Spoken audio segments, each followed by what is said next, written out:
Microsites used to be all the rage. Everybody had one, it was easy to rank on search engines, and website owners made lots of money from advertising. But times change, and microsites are all but dead. Or are they? Today's guest has made a career out of long tail websites and traffic in more ways than one, and continues to innovate today. Stay tuned.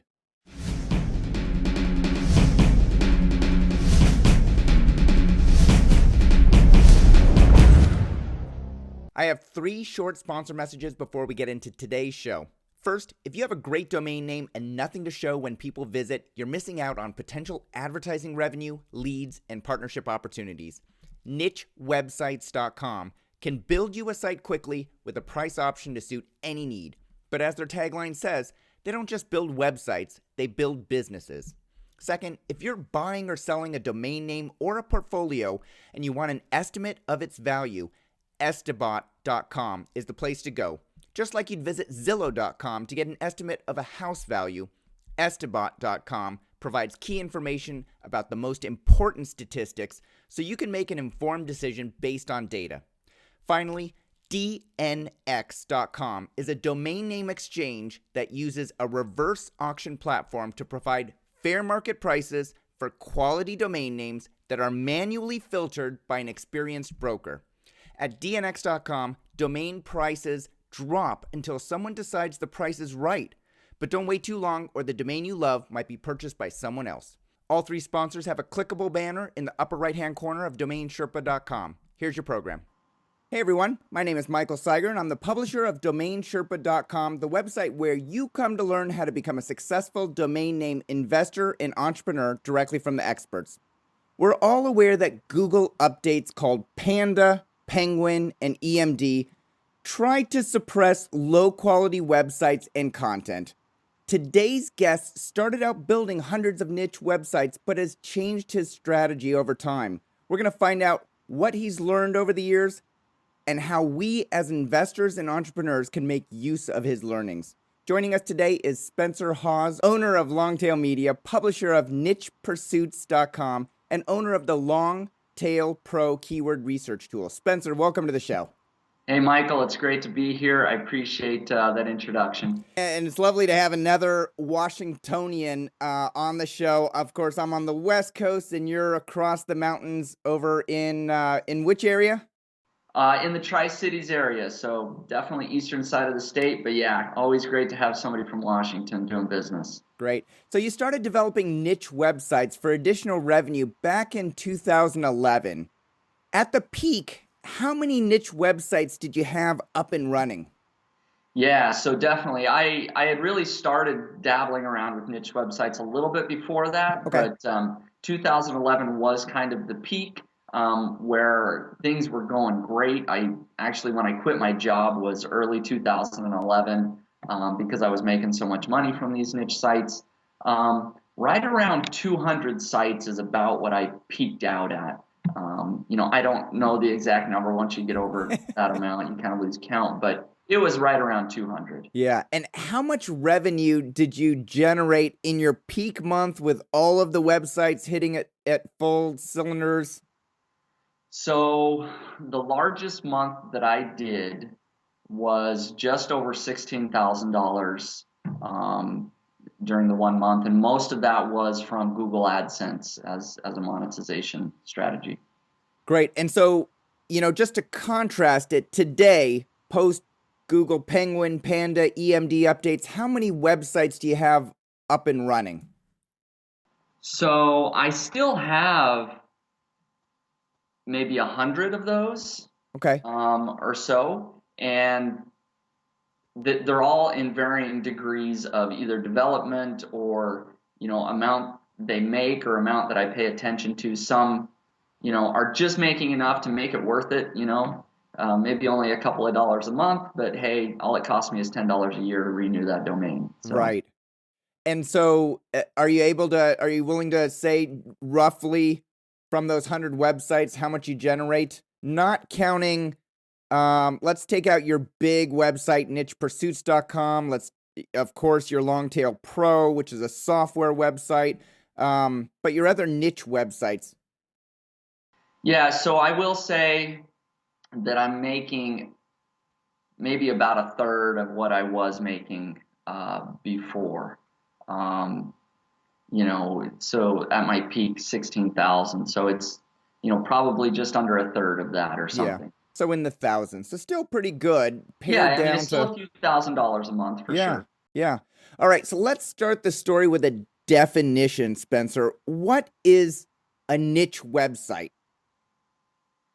So a niche website is really a site that targets a very specific market.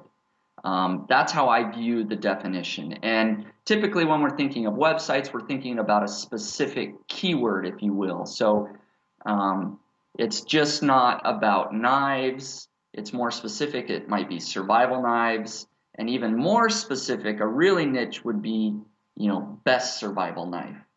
Right. That's kind of the thing we're talking about, and I mentioned that because that's sort of a case study I've done. But so something that's a very narrow topic, very laser focused, is what I consider a niche website. Okay. That makes sense. And are there any um descriptive statistics around the definition of that specific market or keyword? Like, do you define it by competition, search volume, cost per clicks, or any other factors besides just picking a really specific keyword like not knives, not survival knives, but best survival knives? Right. So I do look at metrics as well. In particular, search volume is where I start. I like to see keywords that have at least 1,000 exact match searches per month.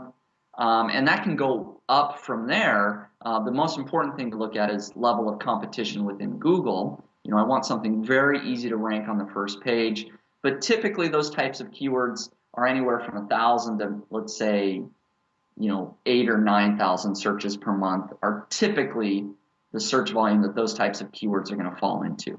Okay, so I know most domain investors will do research about domain names that they're buying, and they might buy an exact match domain because it is a specific market, exactly like you're saying. And they'll definitely look at the exact match search volume and they'll look at the cost per click because nobody wants to build out a website if there aren't any advertisers and the cost per click is, 0 or 10 cents or something like that.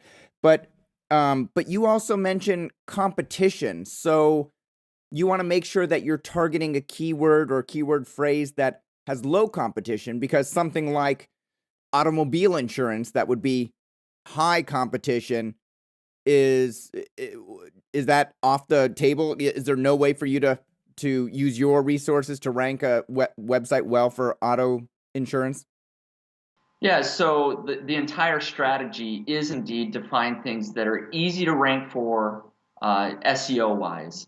So there's obviously different levels of competition for like amount of advertisers or something like that. That would be different, but easy to rank in Google. Automobile insurance, I can tell you, yeah, it's off the table. I can, just on top of my head, I know that's going to be too hard to rank for.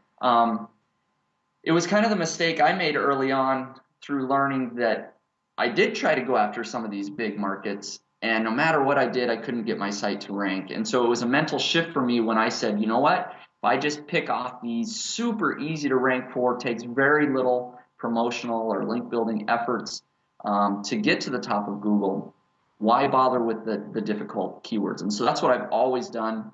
Yeah, maybe there's some opportunities if I put lots of work and effort into, I could rank, but that's kind of missing the whole point for me. I want something that I find and rank easy without a lot of effort. Yeah, that makes sense. So low competition, over 1,000 search volume, exact match search volume. Well, we can't even search for exact match anymore using the Google Planner tool, which I'll ask you about. And then what about cost per click? Does there need to be sort of a minimum there that you like for your niche websites? Yeah, usually I do look for about $1 cost per click would be ideal. And that can vary depending on if it's a very high search volume, it gets searched for 7 or 8,000 times per month. I might be willing to accept a keyword that only has 50 cents or 25 cents cost per click because the earnings will level out based on search volume and cost per click. So, but usually $1 is kind of what I would ideally like. So that sort of sounds like your strategy when you began building websites prior to 2011, hitting your peak in 2011. When and why did your strategy change? Yeah, so a lot has changed since 2011 and since, before I started then. Obviously, we know about Penguin, Panda updates, and most certainly my sites were affected by those. Um, and a lot of that had to do with, well, a couple of things. The quality of the content. When I first started doing this, it was almost like for fun. It was a game. What can I put up there and rank in Google, and how quickly can I do this? And so I wasn't writing every article; they weren't great. So I was affected by Panda on some of my sites. When Penguin came out, that affected how link building was done. Obviously, back in the day, using exact match anchor text for all your links was, that was the way to go. But Penguin hit that very hard. And so the Google updates has forced me to change, not only how I build the sites, but also how I'm promoting them and doing things like that. So Okay, that's so let sort of, me so let me dig into that a little bit. You had 200 sites, Penguin, Panda, EMD updates, or EMD I think was earlier this year. So let's talk about Panda and Penguin. How did you determine which of the 100 sites you were going to drop? Which ones you weren't going to maintain going forward?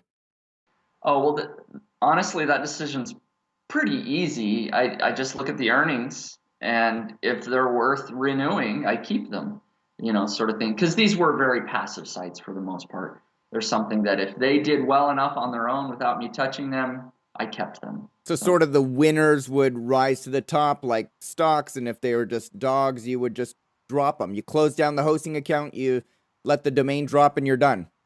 exactly. Okay. And there weren't like a few of them where you said, "Oh, I'm not making anything on that, but it's a great keyword phrase, low competition. It's a $5 click." Okay. Yes. No, there certainly were some cases like that. So Okay. some of my sites, did well enough to keep, but there were other sites definitely they got hit that before they were hit were making great money. And so I looked at some of those definitely, and I recreated those. I bought new domains, built sites on the exact same keywords, and within a few months I was back up and running with lots of Oh, those. interesting. So you determined that it wasn't worth trying to repair the sites that you had. You needed to start over. Yep, definitely. Ah, okay. It's so much harder to clean up links and just write new content. Might as well just do it from the start.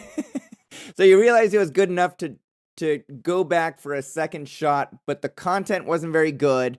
It's already in Google's index with bad content, so you can't take that and put it on a new good domain name and expect it to do anything. And you had done link building in a way that Google has now said is not acceptable. Exactly. Okay. So I just did it right the second time, I guess. All right. So let's talk about that for a few minutes. Um there's two key factors there, I think. One is good content and one is link building.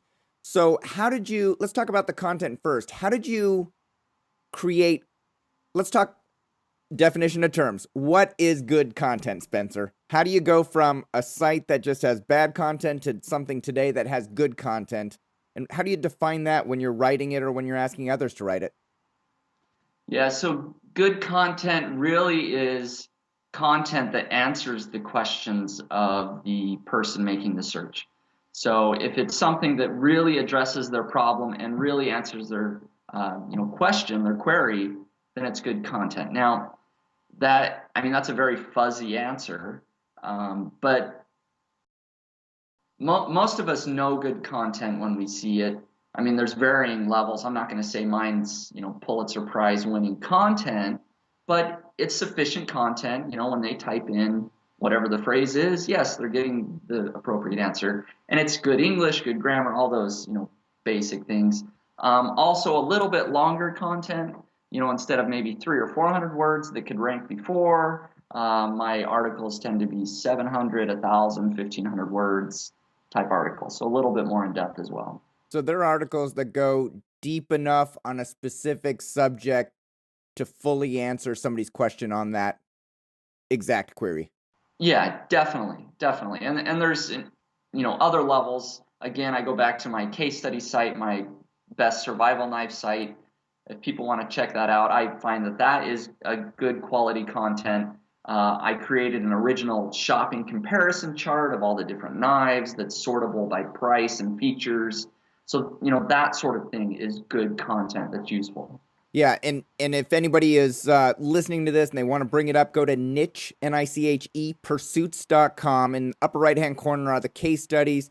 Click that link, and then it's a grouping of 2 case studies, and the top one is the one that you want to flip through, and you can read it while you're listening to this. It's a great, 10 or 15 individual articles as you're going through the case study to target the keyword phrase best survival knife, and you built a website on bestsurvivalknifeguide.com. Exactly. Yes. And I want to ask you a little bit more about that, but if anybody is wondering what you're talking about, that's that case study. So good content. Did you find that you actually need to write the content yourself to make it good, or are you able to outsource it? So I still do outsource most of it. For that particular site, I did write at least the initial content myself. But you can find great authors. I'm not the best writer in the world, certainly, and you can hire people to do great content. You need to give them good instructions, and you maybe need to think about what type of content you ask them to provide a little bit. But with the right instructions, there's great authors out there you can hire. Yeah, so you need to do some editorial work. You can't just hand off the editorial discretion to somebody else and expect them to pull together a phenomenal website. Yeah. Okay, got it. And where do you go find your writers? So I use usually either textbroker.com or elance.com. Okay. Those are a couple of places I usually go. What do you find you have to pay to have a quality article written at 750 to 1,000 words?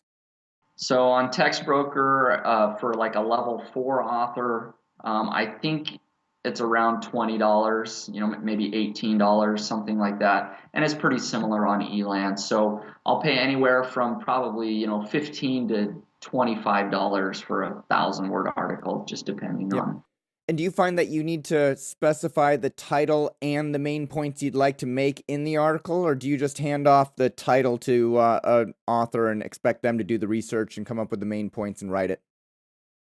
So I definitely give them the title, and I usually give them a description of the type of website it's going on or what it's going to be used for.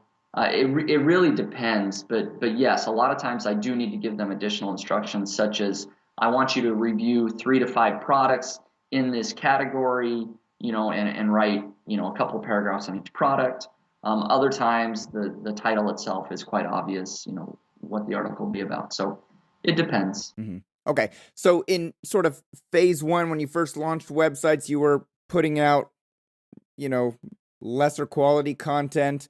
Probably paying people not very much, $5 or $10 maybe to write an article. Now you're really choosing the editorial direction. You're hiring quality writers. You're paying $20 or so for a more lengthy written article. You're setting the topics, which I think a lot of people who want to build niche websites have a trouble doing. It seems like a lot of work involved to, build a quality website with good content. Sure. Yeah. No, it is. I mean, it is some work. I mean, it used to be you throw up a 1-page or 3-page or 5-page website and you're done. And if you want to automate more of it, I mean, you can hire somebody to do all of it. Set up the WordPress and put the content on, and I've done that. Hired virtual assistants to help me out. So there is a lot involved. But yeah. So how often do you find that you need to publish on these new websites in order to keep the index fresh and make Google realize that it's not just a microsite that you threw up with one fell swoop and now you're done? I don't know if there's a magic formula. Or is it even a factor? Do you not need to update it when it's published? So what I usually do is I'll build up my sites to a certain level, maybe 15 to 20 pages of content over the first couple of months. And then I focus on promotion or link building and see how it does. If I see it ranking in Google and making money, at that point, I would decide, okay, I want to invest, doing one article a week, or more, just depending on what it is. So if it's not performing, and it's been a few months and I've done everything that I can, it might be one of those things that I decide it's a loss, you know. So I focus on the winners, I grow those, and maybe add an article a week or a few articles a week, just depending on the site, how well it's doing. So clearly, if you loved survival knives and you went out in the wilderness every week, you might want to write on this blog once a week and, how you used it, what you gutted or chopped down. I don't know what you use a survival knife for. Yeah, sure, absolutely. In fact, for that particular site, I've actually found somebody on Elance that is like a camping survival guide. Like that's what he does for a living, and he's writing most of the content. Oh, very cool. There's about 60 articles I think on that, and he's doing about 2 a week for me. And so yeah, I mean it's you can if you're not the expert, you can find an expert. Yeah. And so let's talk about promotion. When you want to promote bestsurvivalguide.com, what's your process today to go do that? So I'm always looking to get the free traffic from Google. I mean, Sure. that's kind of been the whole point of me building these sites. So I focused on link building to get the rankings up. And so the process is always changing, I guess, if you will. I'm always doing different things, but essentially I start out just getting a base layer of links, if you will. That might be, very simple blog commenting. I research the links of my competitors and see if I can get some of the same links. I might do some basic directories, kind of get just a very base layer of links. And then the second step, usually what I do is I hire some sort of either link builder or buy some sort of link building package, if you will, a service that is already out there to build links for me. And I'm always changing, I guess, what service I buy. So I don't have one that I can say always buy this and it works. Yeah. Well, I know a lot of people sort of looking back at your phase one, Spencer. I think a lot of people would have put up those simple microsites and then gone on to Fiverr and said, get me 1,000 links coming into my website using this anchor text or whatever. And they would do that. And that Google has now identified all of those routes and said that those are spam and we're going to assess a penalty or we're not going to give you any benefit. So it was either wasted money or detrimental money spent against your website. Yeah. But, and I think we've all experienced that phase. But now, in this part of the story, as you've moved to phase two and you're building more quality niche websites, you've said that you go out and get targeted links. So you look at where your competitors are getting their links and you'll try and get similar links, or you'll go on to discussion forums about, outdoors or survival knives or things like that. And you'll comment and put your URL, and maybe they're no value to those links because they're putting the Google href tag that says that they shouldn't transfer any value, but that doesn't matter because they're still there and you're going to get some people clicking through. And so it gets you that base level. But then you said that you're buying packages, and I'm thinking to myself, well, are you going back to phase one where you're just buying these links, but you're not sure where the links are going? How is it different? No, so I try to be very careful where I'm buying these because there are tons of link building packages out there that are still building like it was 2009. Right. They're just spamming, whatever, So recently,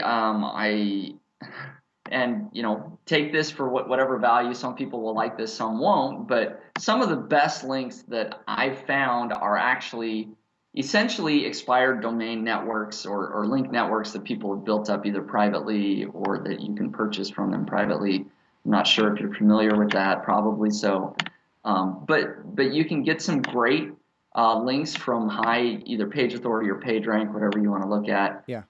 Domains, targeted to your niche. So those tend to work well for me. So I look for packages that kind of are doing that. Mm-hmm. And do those packages work in such a way that they spread out your links over time, so you're not getting 100 links all in 1 month that you look Yeah, for definitely. longevity. Yeah, that is one thing that I look for. I mean, if it's a service that says I'll get you 250 links, next week, I usually avoid it. But if it says I'll get you, 3 links or 5 links, I'm like, okay, this might be interesting. This is Yeah. somebody that's probably building high quality links. So I am looking for lower volume, higher quality links. And, I don't want to make this a promotional for those because I'm not sure if they're good or not. And clearly you think they're good enough and you're using them. But if somebody else were looking to do something like that, how do you verify that they're actually good links? Do you expect that network or whomever you're buying them from to show you the exact links on the pages that are coming into your website so you can verify that they are high relevancy, high authority websites? Yeah, that would be great. That's why this takes a lot of research. You kind of just have to learn and test and experiment. And I've tried out lots of different services, and you kind of learn from experience. Hey, they're not very good. This one is good. You can also just doing a lot of research as far as what they say about their network on their sales page or whatever. You can learn a lot. Yeah. Get a decent idea of what they're trying to do. But a lot of it's just trial and error. Okay. So how many of your 100 sites would you say today you're actively pursuing like link packages on? So, so again, most of these sites that I build, once I get them ranking up on the first page of Google, I don't do much to them. Okay. So for most of my sites, no. Most, maybe 10, are now maybe in the works where I might, buy a link package or something Yeah. for it. Mm-hmm. And how much would you expect to pay for a link package like you described? Is it $100 a month or a couple $100 per month or like $20 per month? What's the order of Yeah, magnitude? yeah, it can vary. I mean, there's some that you can do one off. You can spend $75 and get a few links here. There's others that are monthly that range Yeah. anywhere from, $47 a month to $400 a month. I mean, so I try to find a happy medium probably in there. And I Yeah. haven't found, like I said, one service that I'm doing every month at this point. But that's kind of the range. And is that because you can't find one service that's big enough that covers every single niche, or is that because you just keep spreading it around to try and find reputable link providers, or why do you think that is? Yeah, no, I think it is still just more trial and error. I'm trying to find the best service out there. I mean, there's still a couple that I will go back to that I like. I guess I'm not sure that they're the best. Yeah, So I'm trying to find the best. gotcha. All right, so your strategy years ago, pre-Penguin, pre-Panda, pre-EMD worked. You were putting up the websites, you were easily building a lot of links because there's a ton of providers out there that would do it, and you ranked them well. Then you lost a bunch of those websites and you focused on higher quality content. You get them up and running, you build some initial links into them, and hopefully they rank well. People are coming to the site. Hopefully they're sharing it and linking to it because you're providing good content now. But you didn't just stop there, Spencer. You're actually going beyond keeping those 100 websites up, because I think you can. Let me ask you this: why didn't you just stay at 100 websites and then add a new website every couple of weeks so that you can build up this empire of high quality smaller sites? Well, I kind of am looking to the future of Google, I guess, because I've seen that they change a lot, and so I'm trying to think about the future. What types of sites are going to be around in 2 years or 3 years or whatever? Yeah. And so as I think about that, really, if everybody takes a hard look at, what does Google want to rank? They want to rank the higher quality sites and probably the larger sites that people are naturally coming to, real visitors, where you can build a real community, that sort of thing. And so that is kind of my focus going forward, is to just narrow it down to a couple of sites and build those into really large destinations for people. So that going forward is my primary focus. Now, knowing me, I say that now, and then in a month I'll probably go, oh, but micro niche sites are so much fun. So I'll probably dabble in that, but really my focus really is on the bigger, larger sites. Okay. And so you see potential risks still with the microsites that you have, even though you know the content on bestsurvivalknifeguide.com is valid and it's useful. And, if I type in best survival guide into Google, I see, what was it? I see bestsurvivalknifereview.com in number 1. I see bestsurvivalknifehub.com in number 2. I see yours in number 17. And if I look at the 3 different sites and 3 different tabs on my browser, I like the fact that on your homepage, you have a sortable spreadsheet where I can easily, well, here's what I want to pay, or here's what I want to, the weight of the knife. And we could talk about that. I mean, if you want, that's a whole other discussion. But let's just say that none of those sites existed until I publicly shared my case study. Okay. So they were all copied. And in fact, the reason my site, it was at number 1 for a very long time, for a number of months. And,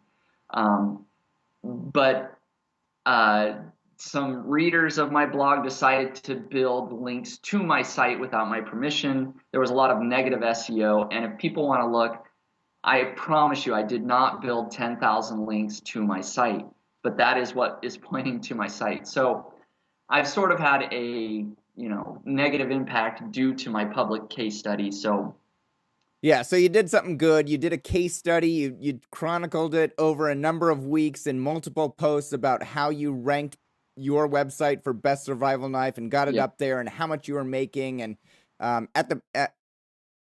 and the fact that, I think just 3 months in, you made enough money to pretty much cover all the costs that you had developing the website, minus your time. Yeah. And it's a great series. So if anybody is thinking about developing a niche website on a specific keyword phrase or an exact match domain, this is one that you definitely need to go watch. And I think actually on one of the posts I read, since inception, this might have been a recent post. Since inception, this site has revenues of just over $3,500. My initial investment of about $700, and now I spend approximately $100 to $200 per month for new content. So my net profit is close to $2,500 for this project. Yep.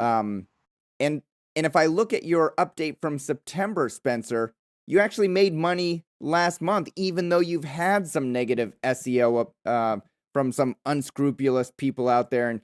And karma's a bitch. It's going to come back to those people. That's right. You tell But even as you lost traffic because Google assigned a penalty, you're still getting a good amount of traffic, and you're still converting people through Amazon affiliate links to sell products.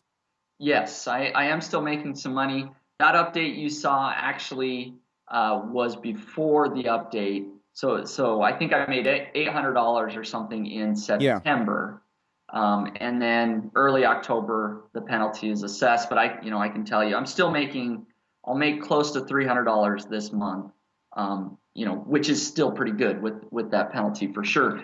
So this is why affiliate marketers and people who have niches where they're making money, this is why they never want to talk about it. For sure. This is probably the last public case study I will do. And I knew going into, it's not like this caught me by surprise, really. I knew going in there was a lot of risk that people would copy it, certainly. I didn't realize how much effort somebody would put into building negative SEO links. But yeah, there's some negative impact from sharing your things publicly. I will just say this case study is not over. I do intend to get that site back to number 1. So I think it'll be interesting to go through the disavow links tool with Google and that entire process. So I'll do that. But I think your original question was, why don't I just keep doing this? Yeah. Why don't I just keep building those sites? I can. One reason is it is a lot of effort to continually research new niches. So that's part of it. But the other part of it is that really the original strategy was to rank for easy or low competition keywords within Google. Okay, I mean, that really was it. Find low competition keywords, get free traffic, make money. I can still do that with one or two larger sites. Okay, so instead of building 100 sites, build one site with 1,000 pages. And each of these articles targets a different low competition keyword. You can still do the same thing, and as a result, you then have this huge site, hopefully with real people, that's much more valuable than all your 100 sites combined. You have some place that people share on Facebook and tell their friends about or whatever. So that's why I'm going that direction. So instead of individual sites focused on a niche keyword phrase, you pick a broader topic and each article is a niche keyword phrase. So Exactly. you might have, an entire site focused on knives, and one is the best survival knife. Exactly. And then another one is the best cooking knives. And so anyways, you go across the entire vertical or industry or whatever you want to call it, but you need to pick a bigger concept. Is that fair to say? Yeah, that is basically what I'm doing here with a couple of my sites, and so that's what I'm focusing on now. Like, it's not like these other smaller niche sites won't work; they still work. They're just fine, just varying levels of risk and interest, and sort of thinking about the future. That's what I'm doing. Great. And, and similarly, that's what I do on Domain Sherpa. I pick the domain name industry, which many people would have said, like, how can you write more than a few articles on domain names? And I pick, very specific topics. So today we're talking about building niche websites and how your strategy has changed over time using specific keyword phrases. And we're going to talk about some tools to do that in the future. But I've been doing this for over 2 years now, and it's amazing. There's no lack of topics related to domain names for investment and entrepreneurship. Definitely. Exactly. So great. All right. So I definitely recommend people go and read the entire review on your best survival knife. I look forward to reading how that case study continues to evolve. And do you have a newsletter on your website? I need to sign up for that. Yeah, just on the right-hand sidebar, if people go there, they can indeed sign up for the newsletter along with a free ebook that I have. Great. Let's talk about what Google knows. Google, does a lot of great things for a lot of people. It is able to expose great content to an enormous audience of people who are searching for it. They've got a majority of the search volume that happens. But it makes me a little afraid to use Google so much and rely on Google so much. You've got Google Analytics measuring the people that are coming to your website. You've got Google AdSense, which is displaying, potentially on some of your websites to generate revenue. You sign up for the Google Webmaster Tool so you can see what they're indexing and what they're not and what issues they have and if they've assigned a penalty from all these unnatural links. You go on the Google Keyword Planner and you need to sign in with your ID in order to look up keyword phrases. Is using all these tools telling Google too much about how you're making money, and is it potentially harmful to us as entrepreneurs and publishers? That is a great question. I think it's one of those things we'll never know for sure, I guess, how much they're using that information to figure out what we're doing and, deciding based on our Google Analytics and our Google AdSense, is this person doing something shady or whatever, may go through our mind that kind of scares us a little bit. I really wish that Google didn't have such a monopoly on all these different areas.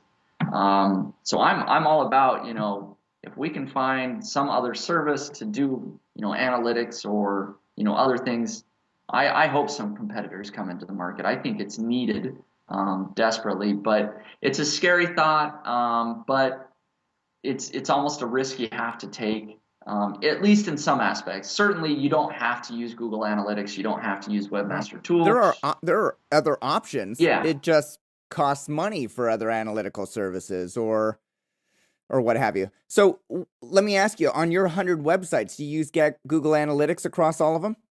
No, I don't. And the ones that I do, I have multiple analytics accounts, so they're separate by ID and login and Gotcha. everything like that. So, And then do you monetize any of your websites with Google AdSense? yep, I sure do. That is pretty much how I made most of my money starting out. And I'm noticing some background noise. Are you touching your computer, Spencer? Yes, I am. All right. Get away. So across Google AdSense, do you use the same AdSense code then across all those websites?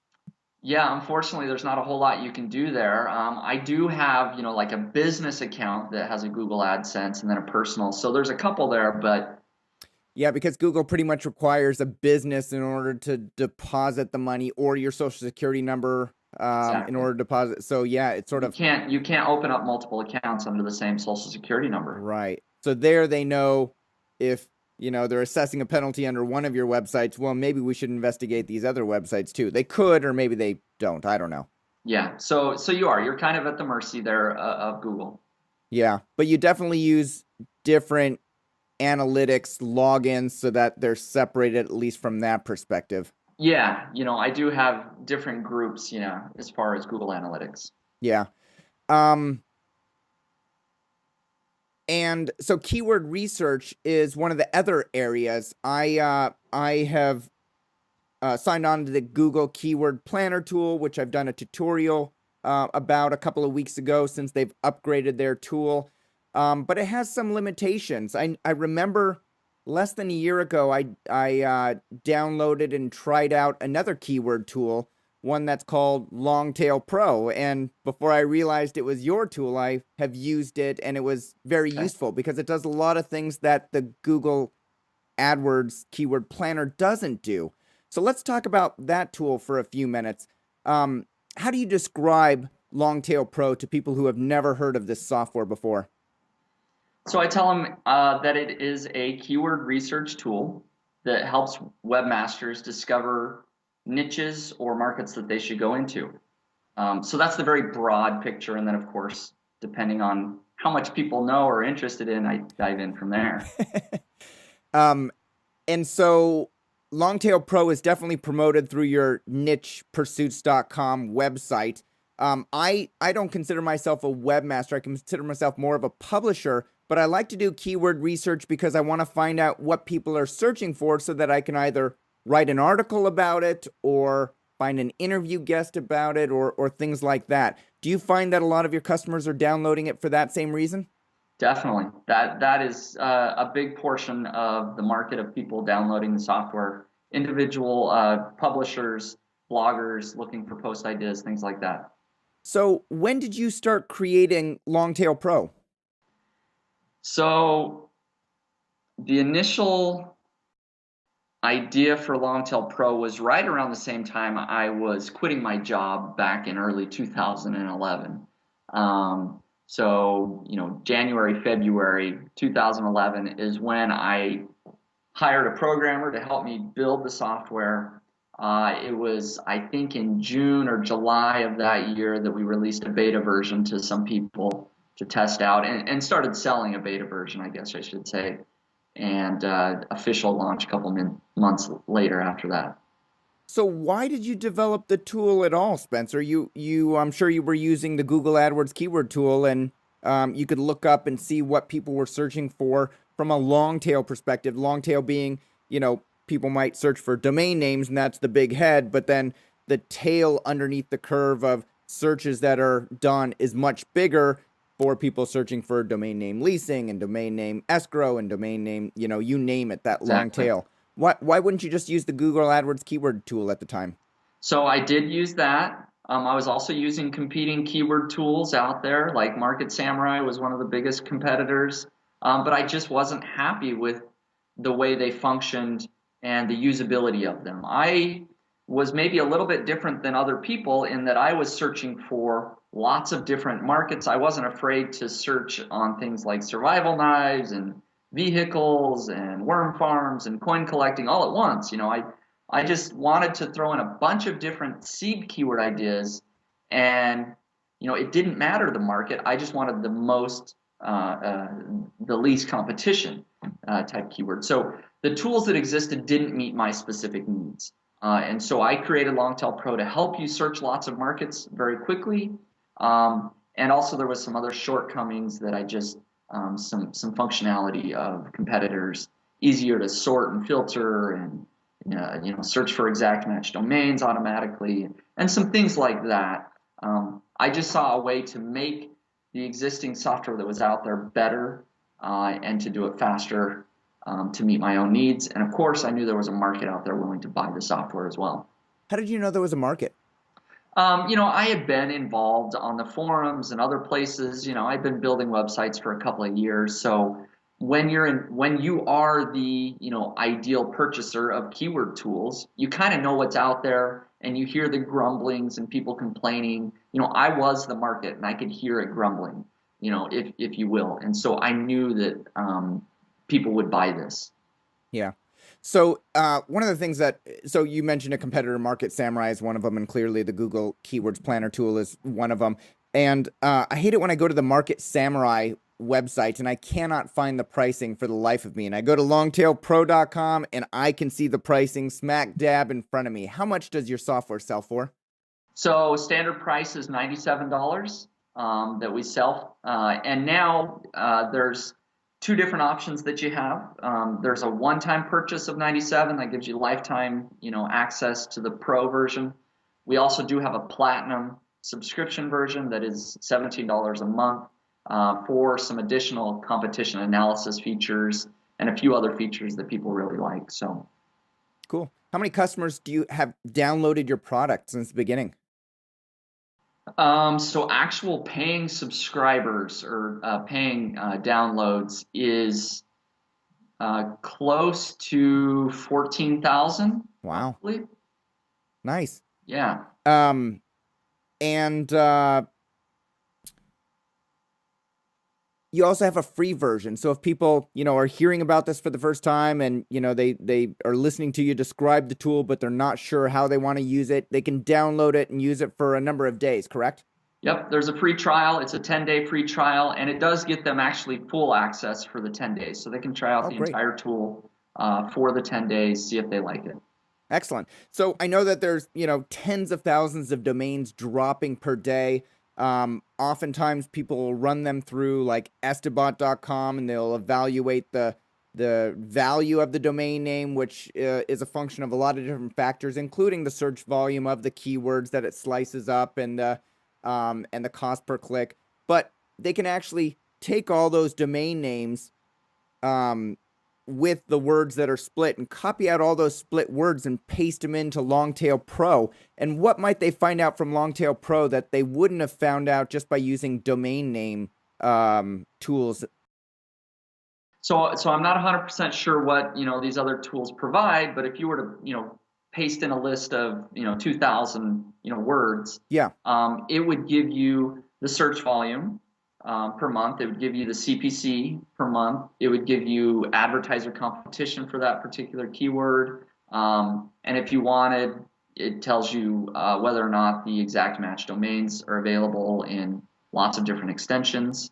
So it certainly does that. And then if you want to go a step further and see how hard or easy it is to rank in Google, you put that in the competitor analysis, and it gives you all the stats for the top 10 sites within Google. So that's basically what it provides, yeah. Great. So it might give people a little bit more information. I believe that they can filter and say, show me only low competition with over this CPC, and then it'll narrow down all the names that are dropping, and then they can maybe look through them and figure out what makes sense to them. Yeah, exactly. So there's a lot of filtering options, very easy to use based on all of those things and a few more, including like number of words. If they only want a domain that has 2 words or 3 words, they can filter out anything that has 4 or 5 words, things like that. Yep. Cool. So how much time do you spend between nichepursuits.com, your software option, longtailpro.com, and all of the other 100 niche websites that you've built and are operating in the past? So I still try to put in, a traditional work day, if you will, sort of 8 to 5 or whatever. I spend probably half my day with Niche Pursuits and Longtail Pro. Uh-huh. Either writing blog posts or updating the software, and then the other half of the day working on other projects. And depending on how ambitious I am for the day, I may put in a full day, or I may go to the gym a little early and work out. So it all depends. Nice. Do you look at nichepursuits.com, the publishing website where you share your secrets about building niche websites? Do you look at that sort of as a loss leader for your Longtail Pro? Is it your marketing channel? You spend your time, which is valuable, probably one of the most valuable assets you have, writing content so that you can promote your Longtail Pro software and sell that? Yeah, in a way it is. I mean, I hate to sort of say that that's what it's for. I really built it to just document my journey of building niche websites, and there really is a great community there. And so it is a genuine project. It is a genuine blog that I have. Yeah, I'm sorry, I didn't mean to phrase it that it was the only reason, but it is one of the reasons. And clearly you started exactly. Niche Pursuits before the software. Yeah, no, it's a great question. But it certainly works very well as a marketing channel because people do get to know me personally. And if there's anything that I've learned with marketing, even online, is that people love to buy from people they know and trust. And it just makes sense. It's obvious. But people join my newsletter. They read my blog posts. Nothing related to Longtail Pro. They just get to know me. They know what I do, what I'm doing in my business.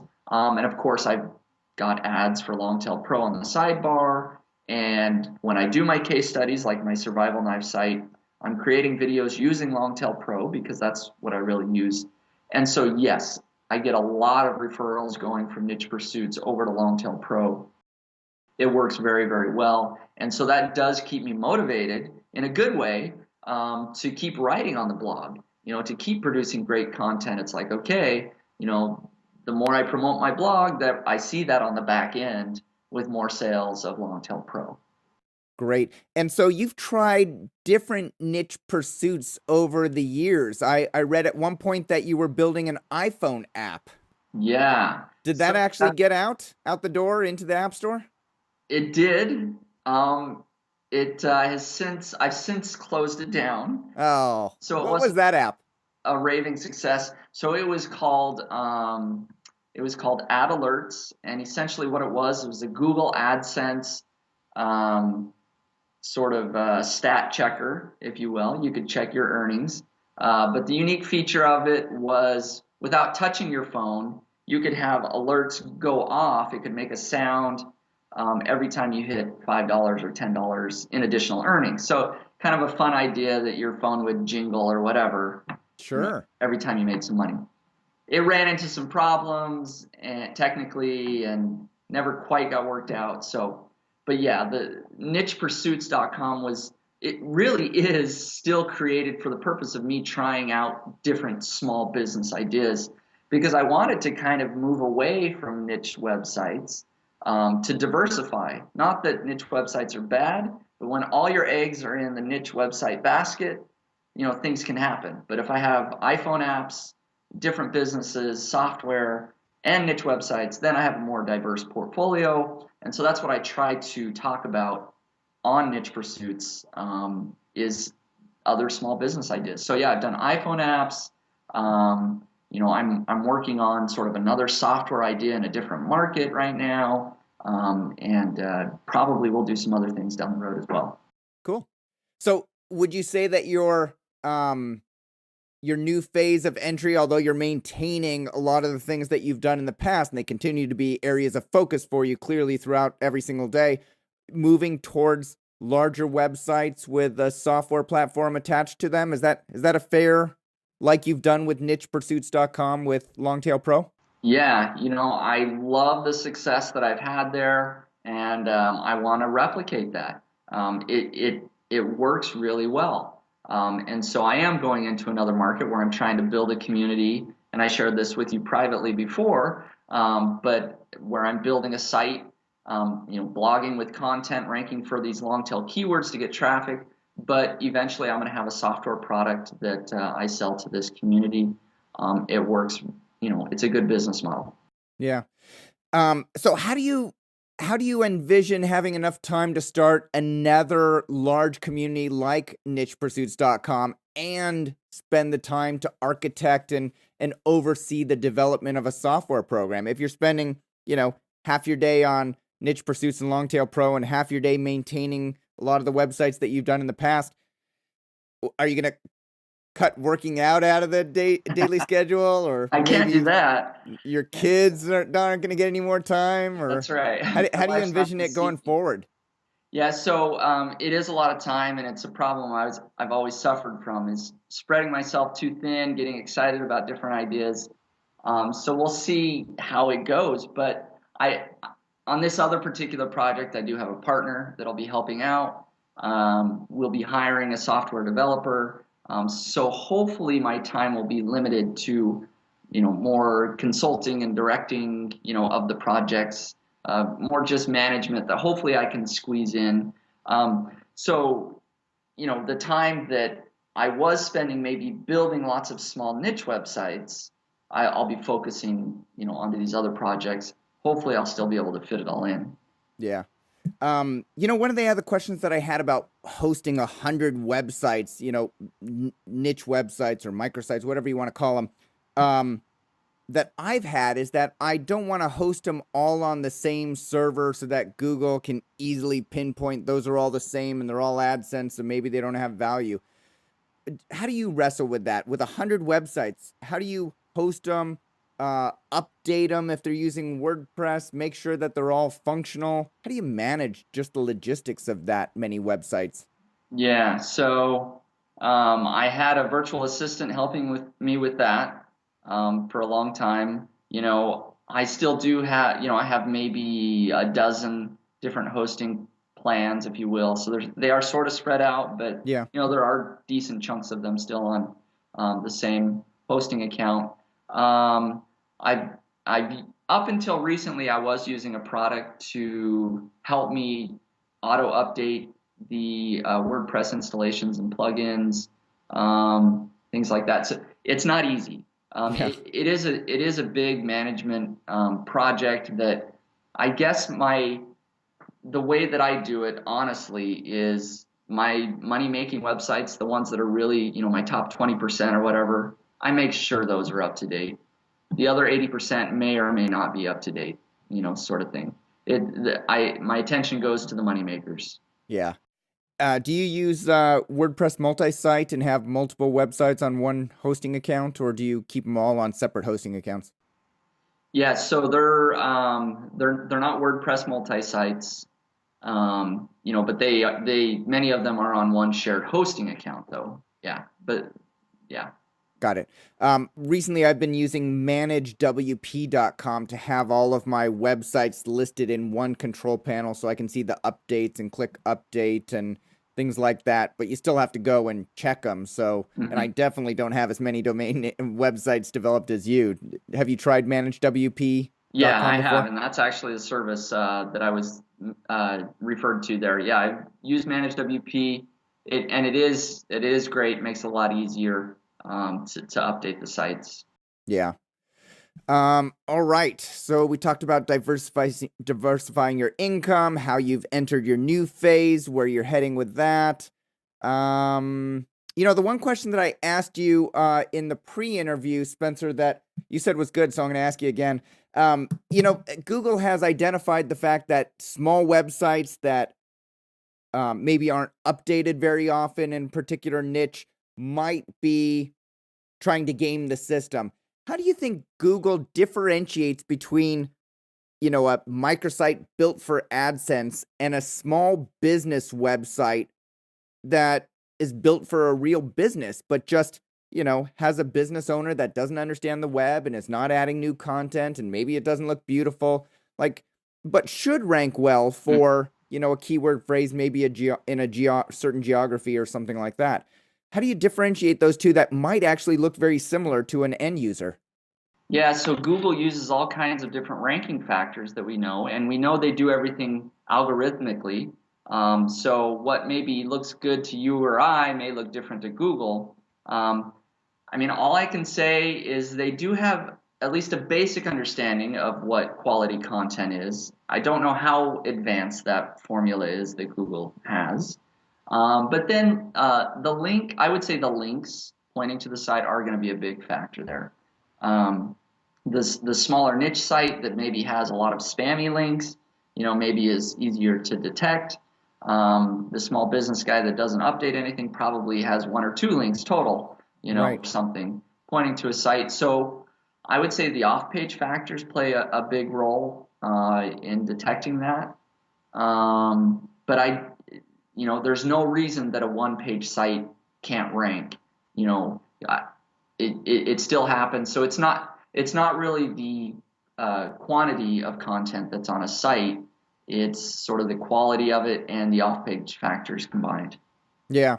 So, that small dry cleaner on Bainbridge Island, Washington might have a link come from the Chamber of Commerce and a link come from the Dry Cleaners Association of America and maybe a Yellow Page one or their Google Places link and like that's all they have and they might rank at the top for Bainbridge Island Dry Cleaner. Exactly. Yeah, and that would make sense. I think Google sort of looks at that and at least they say they understand those sorts of things. So Yeah. All right, so here's the final question for you, Spencer. It comes from a reader named Stephen Davies. I was going back and forth with him over email, and I said, Stephen, you are in luck. I'm bringing on Spencer Hawes on the show. I'm going to ask your specific question, which he's an expert on. So the quote is from the email, I started to develop dogtether.com, and I've done nothing with another domain name he owns, buycontraceptives.com. I'm not far into the process. I have close to 40 domains now, and I'm looking to create quick sites that might make a few dollars a month until I can spend more time on them. I would love to hear his opinion and tell him not to spare my feelings. I'm curious to hear which direction I should take these two domains, dogtether.com, buycontraceptives.com. So those are both keyword phrases that people probably search for. It sounds very similar to your phase one, Spencer, where you identify a domain name around a specific market, and you build up maybe a 10-page website on that and you try and rank it. Would you recommend he go that route? Or does he need to turn his attention more on phase two and say you need to focus on websites that are near and dear to your heart that you want to write content on, or that maybe you're going to find somebody that is interested to write about it, like your best survival knife? You found somebody that's an expert on that you pay on a regular basis to write content. What would you right. recommend? So it really all depends on the individual and what they're looking for. Stephen there sounds like he wants something that he can put up quick and make a few bucks from. Right. He's not looking for something long term. And so what people have to realize is that, yeah, you can probably make a quick buck. You probably can make a few dollars by putting up, some basic content and getting it to rank. I haven't looked at those specific keywords to see how difficult they are. They might be a little more difficult than, quick, but it's risky. So it depends on how risky this individual is. So tell me what's risky about it, Spencer. What's risky? Well, if you're putting up a site that you hope to just throw up and never update again, and you're trying to rank it quickly, probably using methods of link building that are, borderline according to Google quality guidelines, yeah, it's risky. Okay. Google tomorrow could change how they rank sites, and yours could be gone tomorrow. So it's risky that whatever you invest on that, whatever few $100s to write the content, buy the hosting, put up a website, your time invested in it might all vanish tomorrow. Exactly. And you should probably think about that. If you're okay with a site that only earns, a couple $100s a month for a few months or something, go for it. But see it as a quick return, a quick investment that may be gone after a couple of months. On the other hand, if you're somebody that says, you know what, I'm willing to wait 6 months or a year before I see any earnings, then I would say, you know what, build a quality site. Go do things, the best that you can according to Google quality guidelines. Build this, and if you're willing to put in that time and investment, long term down the road, you're going to probably see a higher return. So it's really up to this individual. Either is fine. How risky do they want to be? Do they want a quick churn and burn type site? Or do they want something they can pour their heart and soul into? Yeah. And I'm not sure how competitive dog tether keyword phrase is, assuming it's low competition. We know there are products out there that you can buy. And if he has a dog that maybe he wants to develop that site out for a few $100s like you've done, he can have the website up and running with a decent amount of content. And then if he wants to generate links, what would you recommend if he didn't want to go the route of buying links, that he wanted to build quality links? How could he build some quality links to a brand new website about dog tethers? Yeah, so I mean, he can start by just getting to know the other bloggers or websites in the industry, certainly leaving some blog comments, but those comments aren't really the links he wants. Ideally, you can build some relationship with these bloggers and ask them for guest posting opportunities. So you can do a lot out there, finding sites that haven't updated their content in a long time and say, hey, I'll give you a free article, those sorts of things, a lot of outreach.